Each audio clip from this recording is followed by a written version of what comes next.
నమస్కారం అండి.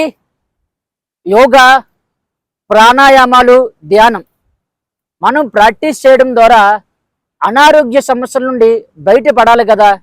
కానీ కొందరు వ్యక్తులకి అధికంగా తలనొప్పి రావడం, బాడీ పెయిన్స్, ఎమోషనల్ డిస్టర్బెన్స్, శరీరం బలహీనంగా అనిపించడం, ఇలా కొన్ని అనారోగ్య సమస్యల్ని ఎదుర్కోవడం జరుగుతుంది.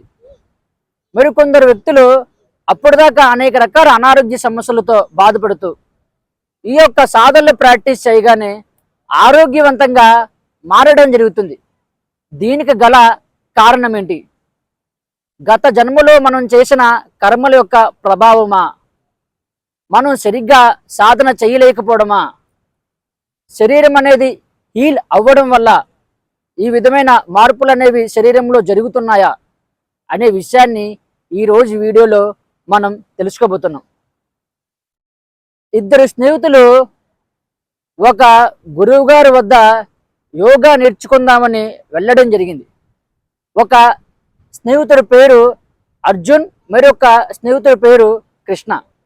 వీళ్ళిద్దరూ కూడా గురువు గారి వద్ద నెల రోజుల నుండి సాధన ప్రాక్టీస్ చేస్తున్నారు. అయితే కృష్ణ చాలా ఆరోగ్యవంతంగా ప్రశాంతంగా ఉండడం జరిగింది.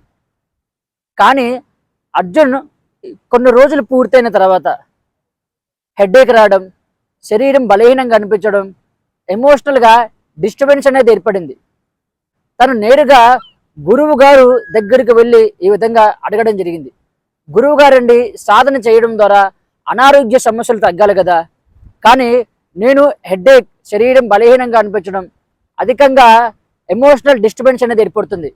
దీనికి గల కారణం ఏంటి అని అడగడం జరిగింది. గురువు గారు చిన్నగా చిరునవ్వు నవ్వుతూ అర్జున్కి సమాధానం చెప్పడం జరిగిందండి. ఎలాగంటే, మనం గతంలో చేసుకున్న కర్మలకు సంబంధించిన ప్రభావం మన శరీరంలో నిద్రానా స్థితిలో ఉండడం జరుగుతుంది. ఎప్పుడైతే మనం ఈ యొక్క యోగ సాధనలు ప్రాక్టీస్ చేస్తామో అప్పుడు ఈ కర్మలు అనేవి పైకి లెగడం జరుగుతుందన్నమాట.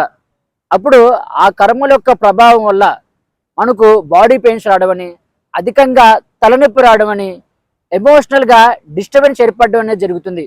అయితే ఇది చెడు సంకేతం కాదు. నీ శరీరంలో ఉండే నెగిటివిటీని పూర్తిగా క్లీన్ చేయడం. ఉదాహరణకి ఒక మురుకు కాలువ ఉందనుకుందాం.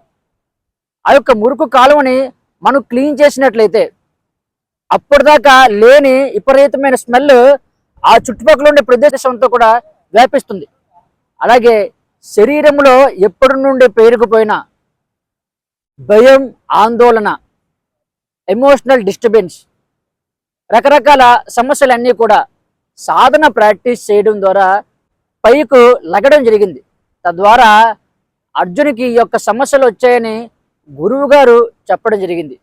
అయితే ఎవరైతే చేస్తున్న సాధన సరైన క్రమ పద్ధతిలో ప్రాక్టీస్ చేయలేకపోతే వారికి కూడా అనారోగ్య సమస్యలు వస్తాయి. వారికి శరీరం బలహీనంగా అనిపించడం, యాంగ్జైటీగా అనిపించడం, ఏదో తెలియని కంగారు, ఆందోళన ఏర్పడుతుందన్నమాట. వీరు చేస్తున్న ముఖ్యమైన పొరపాటు ఏంటంటే సాధనలో ప్రాణాయామాన్ని కరెక్ట్గా ప్రాక్టీస్ చేయకపోవడం. ధ్యానం చేసేటప్పుడు ఆలోచనలు ఆపేందుకు అధికంగా ప్రయత్నిస్తూ ఉంటారు. ఏవైనా ఆసనాలు వేసేటప్పుడు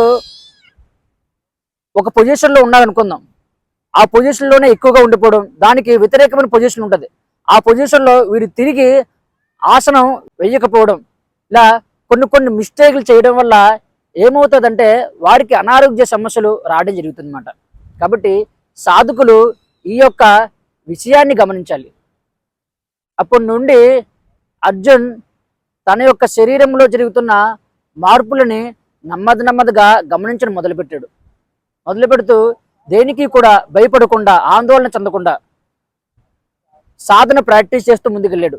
అప్పుడు తన శరీరం నుండి బయటకు వస్తున్న అనేక రకాల అనారోగ్య సమస్యలు అవ్వచ్చు, బాడీలోంచి వస్తున్న హీట్ అవ్వచ్చు, ఎమోషనల్ డిస్టర్బెన్స్ అవ్వచ్చు, వీటిల్ని గమనిస్తూ నెమ్మదిగా బయటికి వెళ్ళిపోతున్నట్లుగా భావన చేయడం మొదలుపెట్టాడు. కొన్ని రోజులు అయిన తర్వాత ఇవన్నీ బయటికి వెళ్ళిపోయి అర్జున్ నార్మల్గా కృష్ణుడు ఏ విధంగా అయితే ప్రశాంతంగా ఆహ్లాదవంతంగా ఉన్నాడో అదే స్థితికి అర్జున్ కూడా చేరుకోవడం జరిగింది. కాబట్టి సాధకులారా, మీరు సాధన ప్రాక్టీస్ చేస్తున్నప్పుడు మీకు ఎందుకు కొన్ని అనారోగ్య సమస్యలు వస్తున్నాయి, దానికి గల కారణం ఏంటి అనే విషయాన్ని మీ యొక్క గురువుని అడుగు తెలుసుకోండి.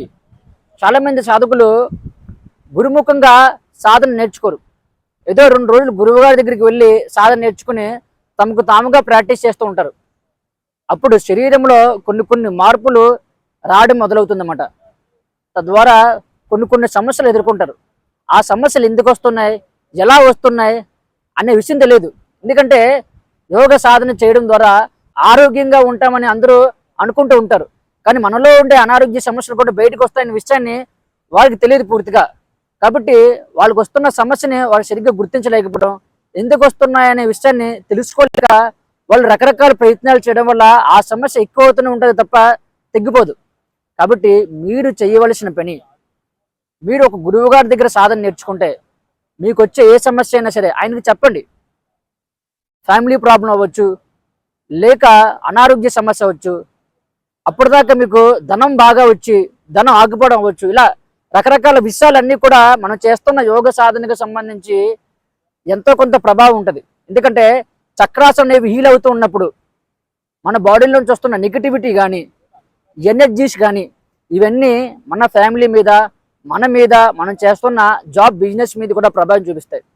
కాబట్టి నెమ్మదిగా సాధనా పద్ధతుల్ని ప్రాక్టీస్ చేస్తున్నప్పుడు ప్రతి విషయాన్ని సూక్ష్మంగా తెలుసుకుంటూ అడుగులు వేసుకుంటూ వెళ్తే ఎటువంటి ప్రమాదం ఉండదు. కాబట్టి మీరు గురువుకి దగ్గరగా ఉండాలి.